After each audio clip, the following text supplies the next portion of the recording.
2019 में मुझ पर कलीसिया के वीडियो के काम की जिम्मेदारी थी, साथ ही मैं एक अगवा भी थी। तब मैंने अपना कर्तव्य अच्छे से निभाने की कसम खाई। इसके बाद मैंने काम में पूरा दिल झोंक दिया और अपनी साथी बहन से कलीसिया का ये काम करना सीख लिया। मैं छोटी बड़ी हर सभा में शामिल रहने की कोशिश करती, रोज वीडियो की समीक्षा भी करती।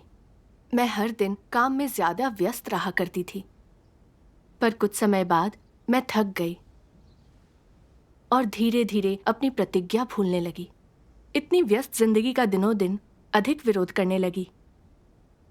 खासकर जब मैं वीडियो की समीक्षा करती थी, मुझे बहुत सोचना पड़ता था। फिर कमियों को दूर करने के लिए सही सुझाव देने पड़ते थे। दिमागी रूप से ये मुझे बहुत थकाने वाला लगता था। मैं इसे नहीं करना चाहती थी। फिर मैं वीडियो समीक्षा में ढील बरतने लगी। कुछ को तो सरसरी नज़र से ही निपटाने लगी। कई बार मैं कुछ समस्याओं को साफ देखकर भी अनदेखा करती, ताकि इनका कोई हल ना सोचना पड़े और कुछ भी ना कहती। मैं अपने काम में निरंतर लापरवाह होती जा रही थी, जिस कारण वीडियो बार बार संशोधन के लिए लौट रहे थे। इससे लोगों की मेहनत बेकार जा रही थी। ये बड़े गंभीर नतीजे थे, पर मैंने आत्मचिंतन नहीं किया। मुझे लगा कि इसका मुझसे कोई सीधा संबंध नहीं था। दूसरों के वीडियो में समस्याएं थी, इसलिए ही ये हो रहा था। एक बार मेरे हाथ में एक ऐसा वीडियो आया जिसमें बड़ी समस्या थी और कुछ नए विचार चाहिए थे। सभी अपने अपने विचार देने लगे तो मेरा सिर घूमने लगा। इसके बारे में सोचना थका देता था। मैंने पूरी योजना दूसरों पर छोड़ते हुए सभी को मैंने कोई ना कोई काम सौंप दिया। कहा कि मैं पूरे काम पर नजर रख रही हूँ, ताकि मेरा नजर न रखना, खोज खबर न लेना सही लगे। पर उनमें से किसी ने भी पहले ऐसे मसले नहीं देखे थे। वे खुद सिद्धांत सही से नहीं समझते थे। ये भी नहीं पता था कि इतना जटिल काम कैसे संभाले। लिहाजा काम आगे नहीं बढ़ पाया और वीडियो पर काम बंद हो गया। ऐसी व्यवहारिक समस्याएं हल ना हो तो काम में देरी तय है। सच बात है।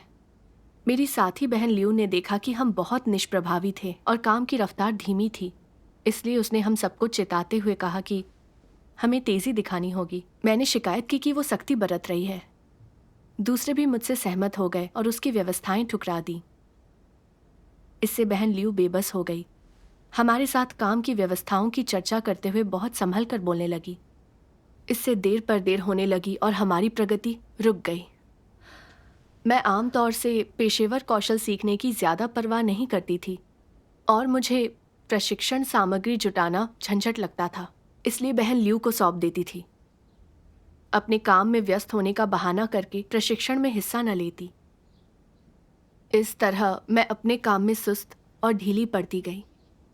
एक बार काम पर चर्चा के लिए मैंने पहले कोई तैयारी नहीं की, जिससे सभी का वक्त बर्बाद हुआ। फिर एक दिन सीढ़ियों से नीचे उतरते हुए गिर पड़ी और मेरे टखने में मोच आ गई। मैंने ये नहीं सोचा कि आखिर ऐसा क्यों हुआ। बस सोचा कि टखने के दर्द के कारण कुछ दिन आराम ही करूंगी। बहन लियू ने कई बार मेरा निपटान किया। कहा कि अपने कर्तव्य में मैं कोई बोझ नहीं उठाती, जिससे कलीसिया के काम में देर होती है और दूसरों पर बुरा असर पड़ता है। उसके साथ संगति के बाद मैं कुछ दिन जोश में रहती, फिर वापस से वैसी ही ढीली पड़ जाती। मुझे इसकी गंभीरता का एहसास ही नहीं था। खुद को छूट देती थी। सोचती कि बस मैं आलसी ही तो हूँ, अहंकारी तो नहीं हूँ, दूसरों को रोकती या दबाती तो नहीं। ये कोई बड़ी बात नहीं थी। जो भी हो, मैं काबिल थी और पेशेवर हुनर भी था, इसलिए मुझे बर्खास्त नहीं किया जाएगा। और इसलिए बहन लियू की चेतावनी को अनसुना कर दिया। इन नसीहतों को गंभीरता से नहीं लिया। मैं अपने काम में ढील बरतती रही। कुछ कामों को तो एक बोझ, एक झंझट ही समझती रही। अपने कर्तव्य में इतनी ढिलाई के कारण बहुत से वीडियो दोबारा ठीक करने के लिए वापस आ रहे थे। उन्हें रिलीज करने में अरसा बीत जाता था। एक सुबह एक वरिष्ठ अगवा अचानक ही आ गई और बोली कि हमारे काम से नतीजे नहीं मिल रहे हैं। जिन मसलों पर बात हो चुकी है वो भी ठीक नहीं हो रहे। उसने समस्या जाननी चाहिए। उसने ये भी पूछा कि क्या हम इस काम के काबिल थे। कहा कि अगर चीजें ऐसी ही रहीं तो हम सब बर्खास्त हो जाएंगे। ये सुनकर मैं डर गई। कलीसिया अगवा होने के साथ साथ मैं इस सारे काम की प्रमुख भी थी, इसलिए सब कुछ खराब होने के लिए सीधे जिम्मेदार थी। ये सब मेरी ढिलाई की वजह से ही हुआ था। ये सोचते हुए मुझे एहसास हुआ कि मुझसे भारी भूल हुई है। वरिष्ठ अगवा को जल्दी ही पता चल गया कि मैं अपना काम कैसे करती थी। उसने मुझे बर्खास्त कर दिया, मेरा निपटान और काट छांट भी की। कहा कि कलीसिया ने मुझे एक महत्वपूर्ण काम सौंपा था, पर इतनी समस्याएं और मुश्किलें देखकर भी मैंने कोई परवाह नहीं की। मुझे सिर्फ अपने शारीरिक सुखों की परवाह थी, जिसके कारण महीनों तक वीडियो की प्रगति रुक गई। इससे काम में काफ़ी रुकावट आई। मुझ में ज़मीर नाम की चीज़ ही नहीं थी। कलीसिया ने मुझे विकसित किया, पर मुझे परमेश्वर की इच्छा की परवाह नहीं थी। ये निराश करने वाली बात थी। एक अगवा होकर मैंने अपना कर्तव्य नहीं निभाया, तरक्की नहीं कर पाई, मैं विकसित करने योग्य नहीं थी। उसने कहा कि प्रायश्चित करके खुद को न बदला तो मुझे निकाल दिया जाएगा। सच कहूँ तो उसके शब्द मेरे लिए बहुत बड़ा झटका थे। मेरा दिमाग चकरा गया और मैं खुद से बार बार पूछती रही, मैं इतने महीनों से आखिर क्या कर रही हूँ? चीज़ें इस मुकाम तक कैसे पहुँच गईं? ये सुनकर कि मैं विकसित किए जाने के काबिल नहीं थी, मुझे अपना भविष्य खत्म होता महसूस हुआ। मैं बहुत परेशान हो गई, जैसे किसी ने मेरी शक्ति निचोड़ ली। अपने कर्तव्य को न संजोने के लिए मुझे खुद से कुफ्त होने लगी, पर अब बहुत देर हो चुकी थी। बर्खास्त होने के बाद मैं निराशा की नकारात्मक दशा में चली गई। मुझे लगता था कि हर कोई मेरी असलियत जान चुका है, वे सब मुझे किनारे कर देंगे और परमेश्वर भी मुझसे घृणा करेगा। मेरा निपटान करते वक्त अगवा ने जो कुछ कहा था वो मुझे तीर की तरह चुभ रहा था। लगा कि मुझे उजागर करके बाहर कर दिया गया था। वे बड़े दर्दनाक दिन थे। फिर एक दिन मैंने परमेश्वर के वचनों का एक अंश पढ़ा जिसने मुझे झकझोर दिया। परमेश्वर के वचन कहते हैं, यदि परमेश्वर के प्रति समर्पित होकर ईमानदारी से कर्तव्य का पालन करते हो तो क्या तुम भी नकारात्मक हो सकते हो जब तुम्हारी काट छांट की जाए? यदि तुम नकारात्मक हो जाते हो तो क्या किया जाना चाहिए? हमें प्रार्थना कर परमेश्वर की अपेक्षाओं पर सोचना चाहिए। हमें विचार करना चाहिए कि हमने क्या भूल की है, कहाँ हमारा पतन हुआ है, और फिर से हमें ऊपर चढ़ना चाहिए। सही कहा। जिन बातों को तुमने समझ लिया है, जो बातें स्पष्ट हो गई हैं, उनका अभ्यास करो। अपनी गलतियों को इकट्ठा मत करो। कुछ भी हो जाए हार मत मानो। उन चीज़ों को संतुलित दिमाग से समझो। कोई भी तुम्हारे लिए मुश्किलें खड़ी नहीं कर रहा है, भले ही तुम्हारा निपटारा कठोर शब्दों से किया गया हो। इसका कारण ये है कि तुमने कुछ अप्रिय किया था, अनजाने में सिद्धांतों का उल्लंघन कर दिया था। ऐसी परिस्थितियों में तुमसे कैसे ना निपटा जाए? तुमसे इस तरह निपटे जाने में तुम्हारी ही मदद होती है। ये तुम्हारे लिए प्रेम है, और यदि तुम इसे नहीं समझ सकते तो तुम में जरा भी समझ नहीं है। आमीन। आमीन। आमीन। परमेश्वर के वचन पढ़ते हुए मेरी आंखों से लगातार आंसू बहते रहे। अगवा ने मेरा निपटान करते समय बिल्कुल सही कहा था। मेरी इतनी कड़ी आलोचना इसलिए की थी क्योंकि मैंने जो किया था वो नागवार था, पर मैं इसमें हिम्मत नहीं हार सकती। मुझे अपनी नाकामी पर आत्मचिंतन करके बदलना और प्रायश्चित करना होगा। यही सही रवैया होगा। सही बात है। इसलिए मैंने प्रार्थना की, परमेश्वर से मेरे आत्मचिंतन में मुझे राह दिखाने के लिए कहा। आमीन। आमीन। एक दिन मैंने परमेश्वर के कुछ वचन सुने जिनमें झूठे अगुवाओं का खुलासा और विश्लेषण किया गया था। इससे मैं खुद को समझ पाई।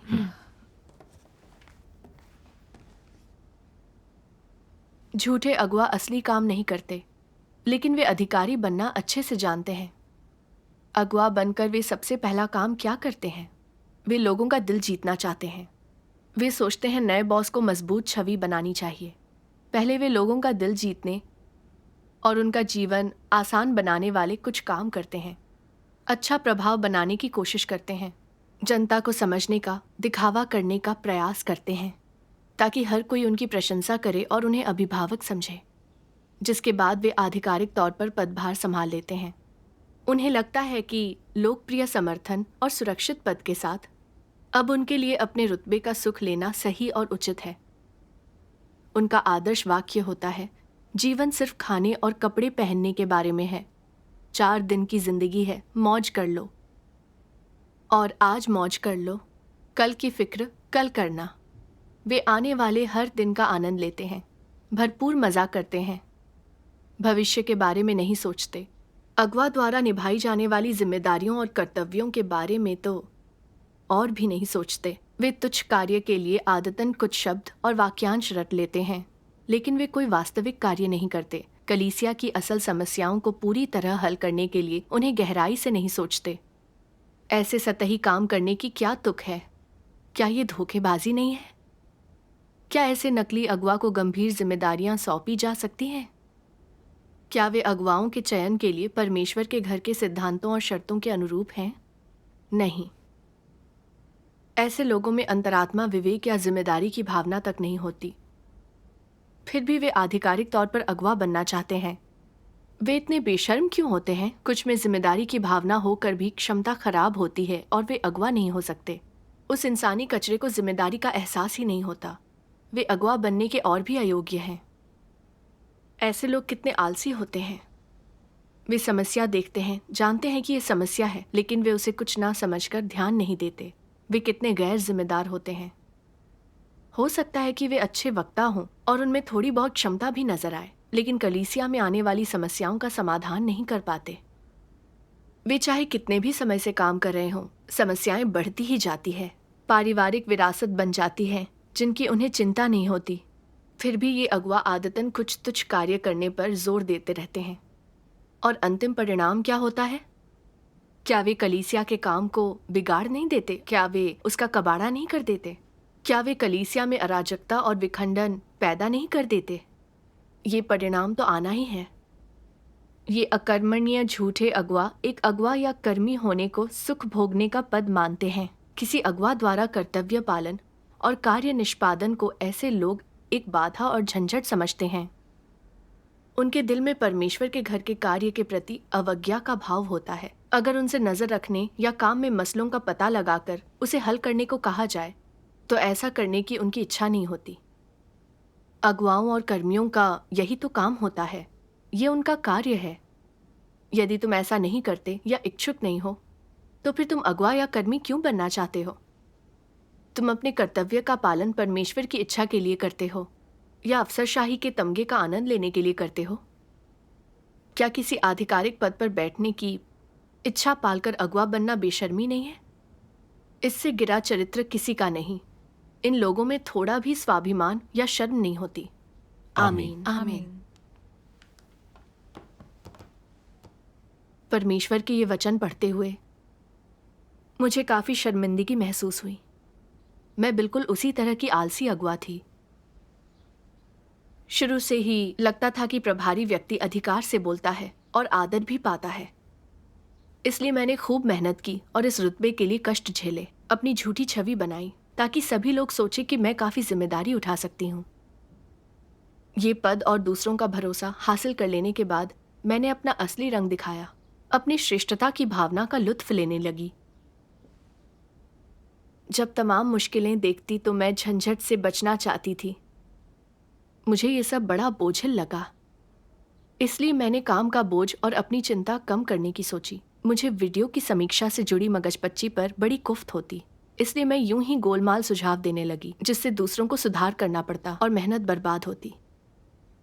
जब मेरी जिम्मेदारी वाले वीडियो में समस्याएं आती तो मैं हल ढूंढने के बजाय अपने रुतबे का फायदा उठाकर चालें चलती, काम दूसरों के सिर मढ़ देती, कोई खोज खबर तक न लेती। इससे समस्याएं अनसुलझी ही रह जाती और काम में तरक्की न हो पाती। ग्रुप ट्रेनिंग से बचने के लिए मैं कई बहाने बनाती और इसे किसी और पर डाल देती।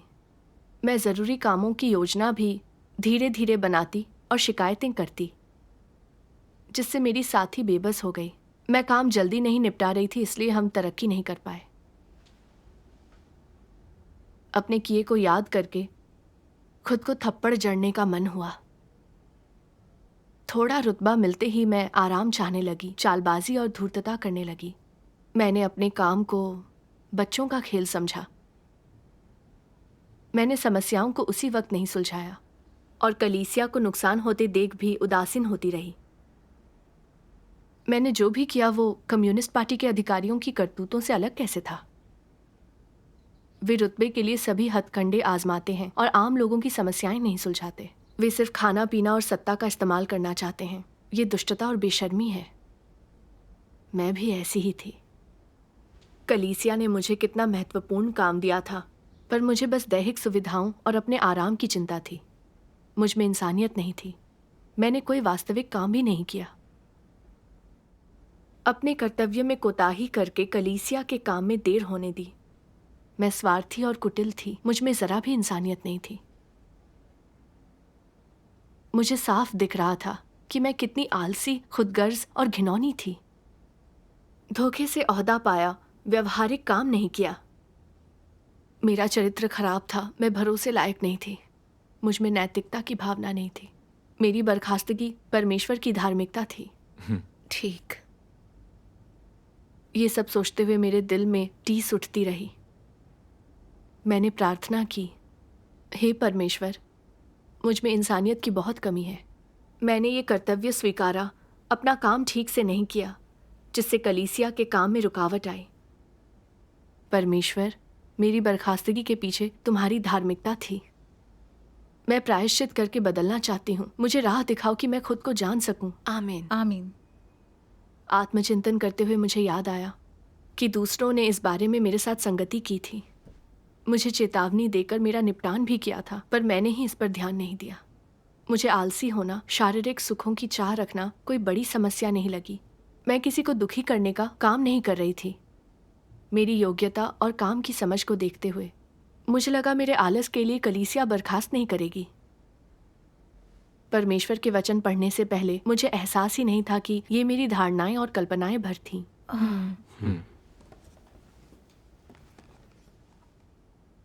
अधिक गंभीर समस्या किन्हें होती है, आलसी लोगों को या खराब क्षमता वालों को? आलसी लोगों को। आलसी लोगों को गंभीर समस्या क्यों होती है? खराब क्षमता वाले अगुवा या कर्मी नहीं बन सकते, लेकिन अपनी क्षमता से मेल खाते काम में वे प्रभावी हो सकते हैं। लेकिन आलसी लोग कुछ नहीं कर सकते। वे क्षमता होते हुए भी कुछ नहीं करते। आलसी लोग कुछ नहीं कर सकते। संक्षेप में, वे कचरा होते हैं। वे अयोग्य और दोषयुक्त होते हैं। आलसी की क्षमता कितनी भी अच्छी हो, वो बस नुमाइश होती है, किसी काम की नहीं होती, क्योंकि वे बहुत आलसी होते हैं। उन्हें पता तो होता है कि क्या करना है, लेकिन वे उसे करते नहीं। समस्या का पता चलने पर भी वे समाधान नहीं तलाशते। वे जानते हैं कि प्रभावी बनने के लिए क्या कठिनाइयां सहनी हैं, लेकिन वे इस तरह की बहुमूल्य पीड़ा सहने को तैयार नहीं होते। परिणाम स्वरूप उन्हें न तो सत्य प्राप्त होता और न ही वे कोई वास्तविक कार्य करते हैं। जो कष्ट सहने चाहिए उन्हें सहने को तैयार नहीं होते। वे केवल आराम के लालची होते हैं। उन्हें दैहिक सुख का, फुर्सत, स्वतंत्रता के समय और आरामदायक सुखी जीवन के आनंद का पता होता है। क्या वे लोग निकम्मे नहीं होते? ऐसे लोग और क्या कर सकते हैं? क्या उनके नैतिक चरित्र में समस्या नहीं होती? मुझे ऐसा व्यक्ति उससे बदतर लगता है जो खराब क्षमता के बावजूद कीमत चुकाने को तैयार है। कम से कम क्षमता के आधार पर खराब क्षमता वाला व्यक्ति उपयोगी तो होता है। अगर उसे उसकी योग्यता के अनुरूप कोई काम दिया जाए तो वो उसे कर सकता है, उसमें खुद को समर्पित कर सकता है। लेकिन जो असल कार्य नहीं करता, वो अपने कर्तव्य को करने में असमर्थ है और उसकी सेवा भी ठीक नहीं होती। वो कचरा होता है, उससे बदतर कोई नहीं होता। तुम परमेश्वर के आदेशों को कैसे लेते हो, ये अत्यंत महत्वपूर्ण है और ये एक बहुत ही गंभीर मामला है। परमेश्वर ने जो सौंपा है उसे पूरा नहीं कर सकते तो उसके सामने नहीं रह सकते। तुम दंड योग्य हो। ये स्वर्ग और पृथ्वी द्वारा नियत है कि इंसान परमेश्वर के आदेशों को पूरा करे। ये उनका सर्वोच्च दायित्व है और जीवन जितना महत्वपूर्ण है।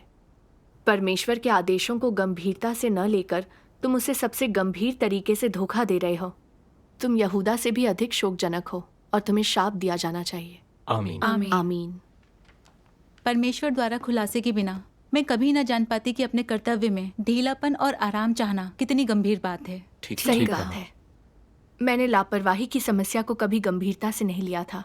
मुझे लगता था आलस और ढीलेपन से किसी का कुछ नहीं बिगड़ रहा, ये कोई बड़ी बात नहीं है। वचन पढ़ने के बाद मुझे एहसास हुआ कि भले ही मैं किसी का कुछ नहीं बिगाड़ रही थी, पर मैंने अपने कर्तव्य को हल्के में लिया और कलीसिया का काम रोका। ये उससे गंभीर विश्वासघात था और यहूदा से भी ज्यादा घिनौना था। सही कहा। सही कहा। मैं कर्तव्य से जुड़ी अपनी हर हरकत को याद करके पूरी तरह कांप उठी। मैंने दूसरों की संगति बार बार अनसुनी की। मुझे जैसे तैसे काम करना गलत नहीं लगा और इस भ्रम में रही कि मैं काबिल हूं, अपना काम जानती हूं, इसलिए आलसी होने के लिए मुझे बर्खास्त नहीं किया जाएगा। मैं कितनी संवेदनहीन और दुराग्रही थी। ये दयनीय और हास्यास्पद था। मुझे पता न था ये खतरनाक था। परमेश्वर ने कहा है कि वो काबिल लेकिन आलसी और धूर्त लोगों से नफरत करता है। उनमें इंसानियत नहीं होती, वे घिनौने होते हैं और भरोसे के काबिल नहीं होते। ठीक। उनसे वे लोग बेहतर होते हैं जो ज्यादा कष्ट उठाते हैं। वे अपने कर्तव्य में ईमानदार होते हैं, वे दिल से काम करते हैं और जिम्मेदार होते हैं। ठीक कहा। जहाँ तक मेरी बात है, मुझे लगता था मैं बुरी नहीं थी, मुझ में थोड़ी काबिलियत थी, जबकि मैं वो बुनियादी काम भी नहीं कर पाती थी जो सृजित प्राणी को करने चाहिए। ये किस तरह की इंसानियत और योग्यता थी? यही वो मुकाम था जब मुझे अपनी असलियत पता चली। जान गई कि अगुआ ने क्यों कहा मैं विकसित करने योग्य नहीं। अगर मैं प्रायश्चित करके नहीं बदली तो बाहर कर दी जाऊंगी। इस तरह की इंसानियत, आलस और चालबाजी के साथ कर्तव्य के प्रति गैर जिम्मेदार रहते हुए मैं भरोसे के काबिल नहीं थी। मुझे बर्खास्त करना ठीक ही था। सही बात है। तुम्हारी संगति मेरे लिए भी एक नसीहत है। थोड़े हुनर के कारण मेरे साथ भी काम करना कठिन हो गया है। कई बार मैं गैर जिम्मेदारी से काम करती हूँ। कलीसिया के काम में देर होने की परवाह नहीं करती। मुझे लगता है कि कलीसिया मेरे हुनर की वजह से मुझे नहीं निकालेगी। मैं खुद को और दूसरों को धोखा दे रही हूँ। सही कहा। जब कोई अपने काम में गैर जिम्मेदार होता है तो चाहे उसमें कितनी ही खूबियां हों, वह बिल्कुल बेकार होता है। सही बात है। मैंने जो समय बर्बाद किया उस बारे में सोचकर मैंने खुद को परमेश्वर का कर्जदार माना। अब मैं अच्छे से सत्य का अनुसरण करना चाहती थी, अपने कर्तव्य से परमेश्वर को संतुष्ट करना चाहती थी। आमीन। आमीन। बाद में मुझे पाठ्य सामग्री का काम सौंपा गया। वहाँ बहुत काम था, मैं व्यस्त रहती थी, इसलिए मैं खुद को चेताती रहती थी कि मुझे अच्छी तरह काम करना है, देहासक्ति में नहीं पड़ना। मैं अपने कर्तव्य के लिए बोझ उठाने में सफल रही। कुछ समय बाद मुझे लगा कि मैं थोड़ा बदल गई हूँ। हाँ। पर काम का बोझ बढ़ने के साथ मेरे पास कुछ मुश्किलें आने लगी, तो मेरी प्रकृति फिर अपना रंग दिखाने लगी। मैं सोचने लगी, ये दिमाग को थका देने वाला है, इसलिए जटिल मसले मैं दूसरों को ही सुलझाने दूंगी। एक बहन ने कई बार कहा कि मैं बस जैसे तैसे अपना काम निपटा रही हूँ। मैं हामी भरकर कुछ दिन मेहनत करती, लेकिन जब कोई जटिल काम आ जाता तो मैं सोचती, इस काम में बहुत मगजमारी है, बहुत झंझट है, और उसे वैसे ही छोड़ देती। और इसी तरह दिन बीतते रहे। हाँ, ऐसे विचार मन में हो तो अपना कर्तव्य ठीक से नहीं निभाया जा सकता। सही बात है। तुम्हें कब एहसास हुआ कि तुम्हारी दशा ठीक नहीं है? जब एक दूसरी बहन ने ध्यान दिलाया तो मुझे थोड़ा एहसास हुआ। हाँ। अच्छे नतीजे न हासिल करने के कारण हमारी टीम की 2 बहनों का तबादला हुआ, तो मुझे कुछ बुरा होने की आशंका हुई। मैं भी उनसे कोई बेहतर काम नहीं कर रही थी। मैंने देखा कि मुझे छोड़कर बाकी सभी ज्यादा प्रगति कर रहे थे। मैं अपनी टीम में सबसे खराब थी। भले ही मैं अब भी अपना काम कर रही थी, पर मैं बेचैन हो गई। चिंता करने लगी कि अब तबादले की बारी मेरी है। फिर मैंने एक बहन से अपनी दशा के बारे में बात की, तो उसने कहा, समस्या मेरी योग्यता नहीं है, पर मेरा ढीला होना है। मुझे ये काम करते थोड़ा समय हो गया था, पर मैं अब भी गलतियां कर रही थी। मतलब काम को लेकर मेरे रवैये में कुछ गड़बड़ थी। उसकी बातों ने मुझे सोचने पर मजबूर कर दिया। मैं काम ठीक से करने का पहले ही संकल्प कर चुकी हूँ, फिर मेरा रवैया अब भी वैसा ही क्यों है? मैंने परमेश्वर से प्रार्थना की और जवाब खोजा। एक दिन मैंने परमेश्वर के वचनों का एक अंश पढ़ा, जिससे अपनी समस्या को लेकर मेरी समझ थोड़ी और स्पष्ट हुई।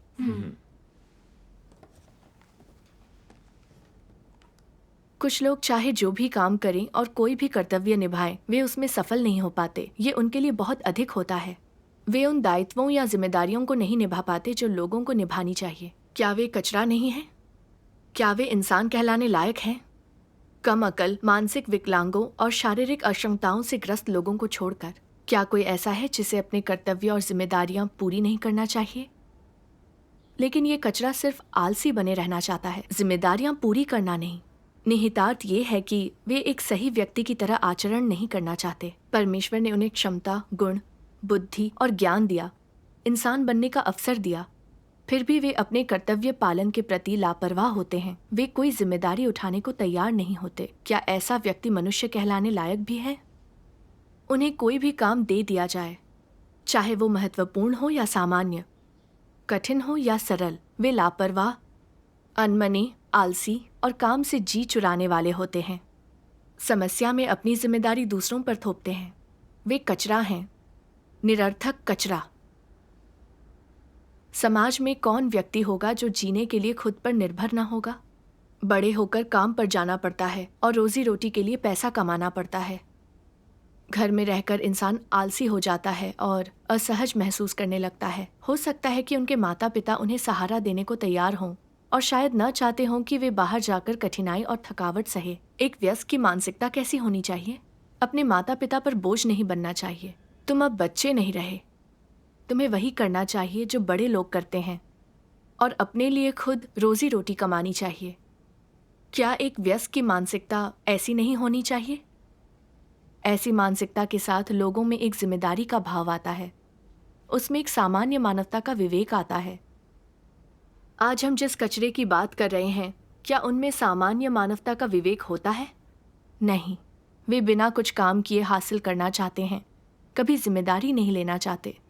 मुफ्त के भोजन की फिराक में रहते हैं। उन्हें दिन में 3 बार अच्छा भोजन चाहिए होता है और भोजन भी स्वादिष्ट हो, और ये सब बिना कोई काम किए मिल जाए। क्या ये एक परजीवी की मानसिकता नहीं है? क्या परजीवियों में विवेक और समझ होती है? क्या उनमें गरिमा और निष्ठा होती है? बिल्कुल नहीं। वे सभी मुफ्तखोर कचरा होते हैं। आमीन। आमीन। परमेश्वर के वचनों से मैंने जाना कि ज़मीर और समझ वाले लोग अपना सब कुछ कर्तव्य में झोंक देते हैं, अपने कर्तव्य के लिए अपनी पूरी कोशिश करते हुए जिम्मेदार रहते हैं, जबकि सामान्य इंसानियत से रहित निकम्मे लोग ज़रा भी तकलीफ या असुविधा बर्दाश्त नहीं करते, सिर्फ चालें चलकर काम चलाते हैं, अपनी जिम्मेदारी या दायित्व के बारे में सोचते तक नहीं। अगर परमेश्वर ने उन्हें योग्यता दी है और कर्तव्य निभाने का मौका भी, तो भी कुछ भी न सीखने और हमेशा दैहिक सुखों की चाह के कारण वे जिम्मेदारी महसूस नहीं करते। आखिर में कुछ भी नहीं कर पाते और किसी काम के नहीं रहते। सही कहा। मुझे लगा मैं वैसी ही निकम्मी थी जैसा परमेश्वर ने बताया था। कलीसिया ने मुझे लिखित सामग्री का काम दिया जो मेरे लिए प्रायश्चित का एक मौका था, पर मैंने इसे भी चाव से नहीं लिया। इसके बजाय अपने कर्तव्य के प्रति निकम्मी बनी रही। मुझे पता था कि मैं मसलों में ढिलाई बरत रही हूँ, पर मैं सुधरना नहीं चाहती थी। सोच विचार में ज़्यादा दिमाग लगाना नहीं चाहती थी। नतीजतन मैं अपने काम में आगे नहीं बढ़ पाई। शरीर के कष्ट से बचने के लिए सत्य पाने का अवसर खो बैठना कितना अफसोसजनक है। सचमुच मैं भी इसी बात को लेकर बड़ी परेशान थी। मैं हर मुश्किल से पीछे क्यों हटती थी, हर तकलीफ से दुबकती क्यों थी। भक्ति कार्यों में मैंने परमेश्वर के कुछ वचन पढ़े जिनसे मैं अपनी समस्या की जड़ को समझ पाई। चलिए एक वीडियो देखते हैं। ठीक है।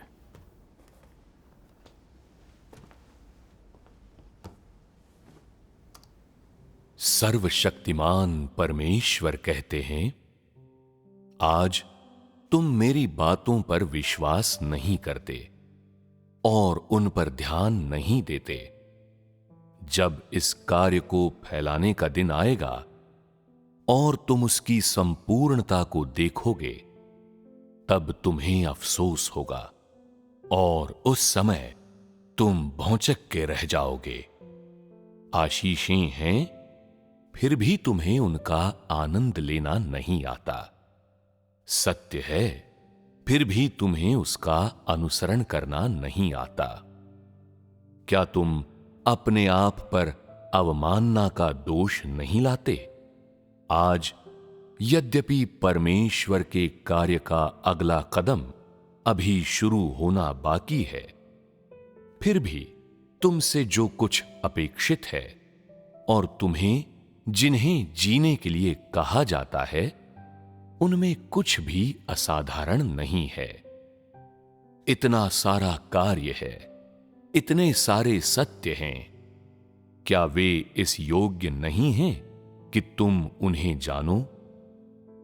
क्या परमेश्वर की ताड़ना और न्याय तुम्हारी आत्मा को जागृत करने में असमर्थ हैं? क्या परमेश्वर की ताड़ना और न्याय तुम में खुद के प्रति नफरत पैदा करने में असमर्थ हैं? क्या तुम शैतान के प्रभाव में जीकर और शांति, आनंद और थोड़े बहुत दैहिक सुख के साथ जीवन बिताकर संतुष्ट हो? क्या तुम सभी लोगों में सबसे अधिक निम्न नहीं हो? उनसे ज्यादा मूर्ख और कोई नहीं है जिन्होंने उद्धार को देखा तो है, लेकिन उसे प्राप्त करने का प्रयास नहीं करते। वे ऐसे लोग हैं जो पूरी तरह से देह सुख में लिप्त होकर शैतान का आनंद लेते हैं। तुम्हें लगता है कि परमेश्वर में अपनी आस्था के लिए तुम्हें चुनौतियों और क्लेशों या कठिनाइयों का सामना नहीं करना पड़ेगा। तुम हमेशा निरर्थक चीजों के पीछे भागते हो और तुम जीवन के विकास को कोई अहमियत नहीं देते, बल्कि तुम अपने फिजूल के विचारों को सत्य से ज्यादा महत्व देते हो। तुम कितने निकम्मे हो। तुम सूअर की तरह जीते हो। तुम में और सूअर और कुत्ते में क्या अंतर है? जो लोग सत्य का अनुसरण नहीं करते बल्कि शरीर से प्यार करते हैं, क्या वे सब पूरे जानवर नहीं हैं? क्या वे मरे हुए लोग जिनमें आत्मा नहीं है, चलती फिरती लाशें नहीं हैं? तुम लोगों के बीच कितने सारे वचन कहे गए हैं। क्या तुम लोगों के बीच केवल थोड़ा सा ही कार्य किया गया है? मैंने तुम लोगों के बीच कितनी आपूर्ति की है, तो फिर तुमने इसे प्राप्त क्यों नहीं किया? तुम्हें किस बात की शिकायत है? क्या यह बात नहीं है कि तुमने इसलिए कुछ भी प्राप्त नहीं किया है क्योंकि तुम देह से बहुत अधिक प्रेम करते हो? क्योंकि तुम्हारे विचार बहुत ज्यादा निरर्थक हैं? क्योंकि तुम बहुत ज्यादा मूर्ख हो? यदि तुम इन आशीषों को प्राप्त करने में असमर्थ हो, तो क्या तुम परमेश्वर को दोष दोगे कि उसने तुम्हें नहीं बचाया? तुम जैसा डरपोक इंसान जो हमेशा दैहिक सुख के पीछे भागता है, क्या तुम्हारे अंदर एक दिल है? क्या तुम्हारे अंदर एक आत्मा है? क्या तुम एक पशु नहीं हो? मैं बदले में बिना कुछ मांगे तुम्हें एक सत्य मार्ग देता हूं, फिर भी तुम उसका अनुसरण नहीं करते। क्या तुम उनमें से एक हो जो परमेश्वर पर विश्वास करते हैं? मैं तुम्हें एक सच्चा मानवीय जीवन देता हूं, फिर भी तुम अनुसरण नहीं करते। क्या तुम कुत्ते और सूअर से भिन्न नहीं हो? सूअर मनुष्य के जीवन की कामना नहीं करते, वे शुद्ध होने का प्रयास नहीं करते और वे नहीं समझते कि जीवन क्या है। प्रतिदिन उनका काम बस पेट भर खाना और सोना है। मैंने तुम्हें सच्चा मार्ग दिया है, फिर भी तुमने उसे प्राप्त नहीं किया है। तुम्हारे हाथ खाली हैं। क्या तुम इस जीवन में एक सूअर का जीवन जीते रहना चाहते हो? ऐसे लोगों के जिंदा रहने का क्या अर्थ है? तुम्हारा जीवन घृणित और ग्लानिपूर्ण है। तुम गंदगी और व्यभिचार में जीते हो और किसी लक्ष्य को पाने का प्रयास नहीं करते हो। क्या तुम्हारा जीवन अत्यंत निकृष्ट नहीं है? क्या तुम परमेश्वर की ओर देखने का साहस कर सकते हो? यदि तुम इसी तरह अनुभव करते रहे तो क्या केवल शून्य ही तुम्हारे हाथ नहीं लगेगा? तुम्हें एक सच्चा मार्ग दे दिया गया है, किंतु अंततः तुम उसे प्राप्त कर पाओगे या नहीं, ये तुम्हारी व्यक्तिगत खोज पर निर्भर करता है। आमीन। मैंने इस अंश को कई बार पढ़ा, खासकर जब भी मैं जानवर, कुत्ते और सुअर या निकृष्ट जैसे शब्द पढ़ती तो ये मुझे अपने चेहरे पर एक तमाचे जैसा लगता। मैंने खुद से पूछा, मैं परमेश्वर में विश्वास क्यों करती हूँ? क्या सिर्फ सुख भोगने के लिए? परमेश्वर के वचन पढ़ने के बाद भी मेरे जीवन के लक्ष्य इतने तुच्छ क्यों हैं? मुझे लगा कि शैतान ने मुझे बहुत गहराई से भ्रष्ट कर दिया था। हाँ, शैतानी फलसफे है, जीवन सिर्फ खाने पीने और कपड़े पहनने के बारे में है। 4 दिन की जिंदगी है, मौज कर लो, और आज मौज करो, कल की फिक्र कल करना। ऐसे वाक्य मेरे जीवन मंत्र बन चुके थे। शरीर का सुख और आनंद मेरे जीवन के प्रमुख लक्ष्य थे। मेरे सहपाठी हाई स्कूल में दाखिले के इम्तिहान के लिए पढ़ रहे थे, पर मुझे ये बहुत थकाने वाला लगता था, तो मैं खेलने चली जाती थी। मुझे लगता था कि मुझे खुद का ख्याल रखना चाहिए, हर आने वाले पल का मज़ा लेना चाहिए, कल चाहे कुछ भी हो। मेरे सहपाठी कहते थे कि मैं आराम तलब हूँ, पर मुझे ये सही लगता था। मैं हर दिन बिना किसी दबाव या चिंता के खुश थी। मैं ऐसी ही जिंदगी चाहती थी। आस्था पाने और कर्तव्य में लगने के बाद भी अपना नज़रिया नहीं बदला। जब भी कोई जटिल या मुश्किल काम आता, इसे झंझट समझकर मैं बचना चाहती, थोड़ा सा भी शारीरिक कष्ट या तनाव न झेलती। मुझे कुछ भी न करना, इधर उधर घूमना अच्छा लगता था। पर इस तरह से जीकर मैंने असल में क्या हासिल किया था? अपना चरित्र और गरिमा खो बैठी। अपने कर्तव्य में तरक्की नहीं कर पाई क्योंकि मैं गैर जिम्मेदार थी और कलीसिया का काम रोके बैठी थी। परमेश्वर नफरत करने लगा, बाकी सब नाराज थे। जिंदगी से जुड़े ये शैतानी फलसफे नुकसान पहुंचाते हैं। इस तरह से जीकर मैं अपनी सत्यनिष्ठा और गरिमा खो बैठी, पूरी तरह निठल्ली और एक जानवर बन गई जिसका जिंदगी में कोई मकसद ना था। ये कुत्सित था। हकीकत में मुश्किलों से सामना होने पर परमेश्वर इस हालात का इस्तेमाल करके चाहता था कि मैं सत्य खोजूं, समझूं और उसे हासिल करूं। इसे मैंने नहीं संजोया।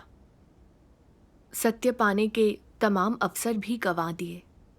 तुम्हारी संगति से मुझे बाइबल का ये पद याद आ गया, निश्चित रहने के कारण मूढ़ लोग नष्ट होंगे। ये कितना सच है। सचमुच परमेश्वर के वचनों में भी कहा गया है, मनुष्य की देह सांप के समान है। इसका सार उसके जीवन को हानि पहुंचाना है, और जब पूरी तरह से उसकी मनमानी चलने लगती है तो तुम जीवन पर से अपना अधिकार खो बैठते हो। आमीन। ये सोचते हुए कि मैंने अपने कर्तव्य को कितने हल्के से लिया, कितने अनमोल लम्हे गंवाए थे, मैं बहुत परेशान हो गई और लगातार रोती रही। मुझे लगा मैं परमेश्वर की बेहद ऋणी हूं। मैं पश्चाताप से भर गई और अपनी तमाम बुरी करतूतों पर पछताने लगी। ये परमेश्वर में मेरी आस्था पर धब्बा थीं जिन्हें धोया नहीं जा सकता। इसके लिए मैं पछताती रहूंगी। मुझे खुद से घृणा होने लगी। आंसुओं के बीच मैंने प्रार्थना की, परमेश्वर, मैंने तुम्हें निराश किया है। विश्वासी होते हुए भी मैंने सत्य नहीं खोजा, सिर्फ शरीर के सुख ढूंढती रही। मैं कितनी पतित हूं। परमेश्वर, मैंने आखिरकार शरीर का सार समझ लिया है, भले ही मैं अपने अपराधों की भरपाई न कर पाऊं, पर मैं प्रायश्चित करना और सत्य का अनुसरण करके एक नई शुरुआत करना चाहती हूँ। आमीन। आमीन। एक बहन ने बाद में मुझे परमेश्वर के वचन भेजे, जिनसे मुझे अभ्यास और प्रवेश का एक रास्ता मिला। विचार होने पर लोगों के पास विकल्प होते हैं। अगर वे गलत विकल्प चुनते हैं तो उन्हें वापस मुड़ना चाहिए और सही विकल्प चुनना चाहिए। अपनी गलती पर अड़े नहीं रहना चाहिए। ऐसा इंसान चतुर होता है। अगर उन्होंने गलत विकल्प चुना है और वापस नहीं मुड़ते तो वे ऐसे इंसान हैं जो सत्य से प्रेम नहीं करते। ऐसा इंसान वास्तव में परमेश्वर को नहीं चाहता उदाहरण के लिए, मान लो जब तुमने कुछ किया था तो तुम लापरवाह और आलसी थे। तुमने ढिलाई बरतने और परमेश्वर की जांच से बचने की कोशिश की। ऐसे समय में प्रार्थना करने के लिए परमेश्वर के सामने आओ और सोचो कि क्या ये काम का सही तरीका था। फिर ये सोचो, मैं परमेश्वर में विश्वास क्यों करता हूँ। इस तरह की ढिलाई लोगों की नज़र से तो बच जाए, लेकिन क्या परमेश्वर की नज़र से बचेगी? इसके अलावा परमेश्वर में मेरा विश्वास ढीला होने के लिए नहीं है, ये बचाए जाने के लिए है। मेरा इस तरह काम करना सामान्य मानवता की अभिव्यक्ति नहीं है, न ही ये परमेश्वर को प्रिय है। नहीं, मैं बाहरी दुनिया में सुस्त हो सकता हूँ, जैसा चाहूँ वैसा कर सकता हूँ, लेकिन अब मैं परमेश्वर के घर में हूँ, मैं परमेश्वर के प्रभुत्व में हूँ, परमेश्वर की आंखों की जांच के अधीन हूँ। मैं इंसान हूँ, मुझ में अंतरात्मा होनी चाहिए। मैं जैसा चाहूँ वैसा नहीं कर सकता। मुझे परमेश्वर के वचन पूरे करने चाहिए। मुझे लापरवाह, अनमना या ढीला नहीं होना चाहिए।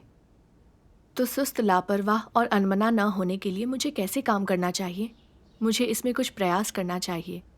अभी मुझे लगा कि ये बहुत अधिक कष्टप्रद था। मुझे कठिनाई नहीं चाहिए थी, पर अब समझता हूँ ये कष्टप्रद हो सकता है, पर यह कारगर है और इसलिए इसे ऐसे ही किया जाना चाहिए। काम करते हुए भी कठिनाई से डरने पर तुम्हें परमेश्वर से प्रार्थना करनी चाहिए। हे परमेश्वर, मैं आलसी और धोखेबाज हूँ, मुझे अनुशासित करो, मुझे फटकारो ताकि मेरे अंतःकरण में एक बोध हो और शर्म की भावना हो। मैं जैसे तैसे काम नहीं करना चाहता। मुझे राह दिखाओ और प्रबुद्ध करो। मुझे मेरी विद्रोहशीलता और कुरूपता दिखाओ। जब तुम इस प्रकार प्रार्थना करते हो, चिंतन और खुद को जानने का प्रयास करते हो, तो ये खेद की भावना उत्पन्न करता है और तुम अपनी कुरूपता से घृणा करने में सक्षम होते हो और तुम्हारे हृदय की दशा बदलने लगती है और तुम इस पर विचार कर खुद से ये पूछ सकते हो, मैं लापरवाह और अनमना क्यों हूँ? मैं हमेशा ढीला क्यों पड़ने लगता हूँ? इस प्रकार कार्य करना अंतरात्मा से रहित होना है। क्या मैं अब भी परमेश्वर में विश्वास करता हूँ? मैं चीज़ों को गंभीरता से क्यों नहीं लेता? क्या मुझे थोड़ा और समय और प्रयास नहीं लगाना चाहिए? ये कोई बड़ा बोझ नहीं है, मुझे यही करना चाहिए। अगर मैं ये भी नहीं कर सकता तो क्या मैं इंसान कहलाने के लायक हूँ? नतीजतन तुम शपथ लेते हो, हे परमेश्वर, मैं तुम्हारे योग्य नहीं हूँ। मैं अंतरात्मा या समझदारी से रहित हूँ, मुझ में मानवता नहीं है। मैं पश्चाताप करना चाहता हूँ, मुझे माफ़ कर दो, मैं निश्चित रूप से बदल जाऊँगा। मैं बहुत अधिक भ्रष्ट हूँ, मनुष्य की तरह नहीं जिया हूँ। अगर मैं पश्चाताप नहीं करता तो तुम मुझे दंड दो। तुम्हारी मानसिकता में बदलाव आता है और तुम बदलने लगते हो। तुम कम लापरवाही से और कम अनमने होकर अलग तरह से कार्य करते हो, अपने कर्तव्य निभाते हो। तुम जो भी करते हो उसे गंभीरता से लेते हो, थकावट महसूस नहीं करते। पर ऐसे कर्तव्य निभाना तुम्हें अद्भुत लगता है, शांति और आनंद महसूस होता है। आमीन। आमीन।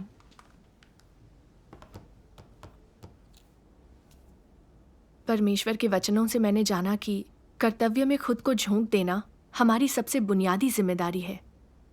काम कितना ही कठिन क्यों ना हो, आसान हो या जटिल, हमें अपनी जिम्मेदारी निभानी चाहिए, इसे गंभीरता से करना चाहिए। काम को पूरा करने में हर मुमकिन कोशिश करनी चाहिए। अपने कर्तव्य के प्रति यही सही रवैया है। सही बात है। परमेश्वर के वचन हमें अभ्यास का रास्ता भी दिखाते हैं। जब हमें लगता है कि हम चालबाजी या धूर्तता करना चाहते हैं, तो हमें शरीर का सुख त्याग कर परमेश्वर की जांच पड़ताल स्वीकारनी चाहिए।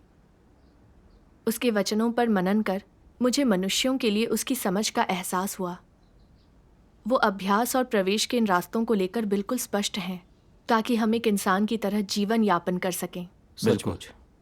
परमेश्वर की इच्छा और अपेक्षा समझकर मैंने प्रार्थना की और सचेत मन से अपने देह सुख का त्याग किया। एक बार मैं फिर से एक मुश्किल समस्या में फंस गई। मन हुआ कि जैसे तैसे काम करके बस खाना पूरी कर दूं। तो मैंने झट से प्रार्थना की, परमेश्वर, मैं फिर अपने कर्तव्य में धूर्तता कर रही हूँ, पर मैं ऐसा रवैया अपनाना नहीं चाहती। देह सुख को त्यागने, सत्य का अभ्यास कर कर्तव्य को निभाने की राह दिखाओ। आमीन। आमीन। प्रार्थना के बाद मुझे याद आया कि दूसरों को मेरी चालबाजी पता न भी चले, पर परमेश्वर को पता होगा। वो देखेगा कि मैं सत्य का अभ्यास कर रही हूँ या देह की चिंता में हूँ। फिर मैंने दिल को शांत करके विचार किया और अनजाने में ही कुछ सिद्धांत मुझे स्पष्ट हो गए। समस्या बहुत जल्दी ही हल हो गई। परमेश्वर का शुक्र है। परमेश्वर ये का अच्छा शुक्र है। रवैया है। सचमुच। इस तरह अभ्यास करके मुझे दिल में शांति महसूस हुई।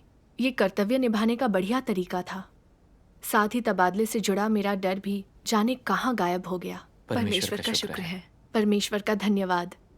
इस तरह थोड़ा बदल पाना परमेश्वर द्वारा मेरा उद्धार था। मैं परमेश्वर के वचनों के न्याय और पोषण से थोड़ा थोड़ा करके जागृत हुई। आमीन। परमेश्वर का धन्यवाद।